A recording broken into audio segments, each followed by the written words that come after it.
নমস্কার। আজকের দিনটা হলো শিক্ষক দিবস। শিক্ষক বা শিক্ষিকা যাই বা হোক, আমাদের উদ্দেশ্যটা কি? আমরা কি জন্য শিক্ষক বা শিক্ষিকা বনেছি? আর সবাইকে শিক্ষক বা শিক্ষিকা কেন হতে হয়? লোকেরা দেখি অনেক লোক আইএএস, আইপিএস, সবাইয়ের গার্জেন, ব্যাংকে কেউ চাকরি করুক, কেউ কিছু না, সবাইয়ের গার্জেন চায় যে আমার ছেলে ডাক্তার বা ইঞ্জিনিয়ার হলো। কিন্তু কারো গার্জেন এটা চায় না আমার বাচ্চা শিক্ষক বলুক।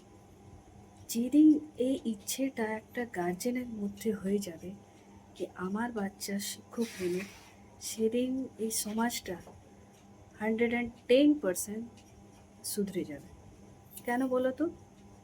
কেন কি তুমি দেখবে আমাদের এই জায়গায়, এই ইন্ডিয়াতে শিক্ষকের অত বেতন নেই, অত মাইনে নেই। কিন্তু তুমি যখন ফরেন কান্ট্রি চলে যাও, তখন তুমি দেখতে পাবে কি ওদের স্যালারি, ওদের ইনকাম ডাক্তার বা ইঞ্জিনিয়ারের থেকে অনেক বেশি আছে। কেন কি ওরা জানে কি মানুষকে গড়বার জন্যে শিক্ষক বা শিক্ষিকার দরকার। তাহলে আমি কি চাই? আমি এটাই চাই কি সবাইয়ের গার্জেন, সবাই এটাই ভাবুক আমার বাচ্চা কি চায়। যদি আপনার বাচ্চারা টিচার বলতে চায় তো টিচারই বলুক। আমার বাচ্চা যা বলতে চায়, ওর ইচ্ছা ওর ওপরে ছেড়ে দিন। এটাই আমার বলবার উদ্দেশ্যটা ছিল। আর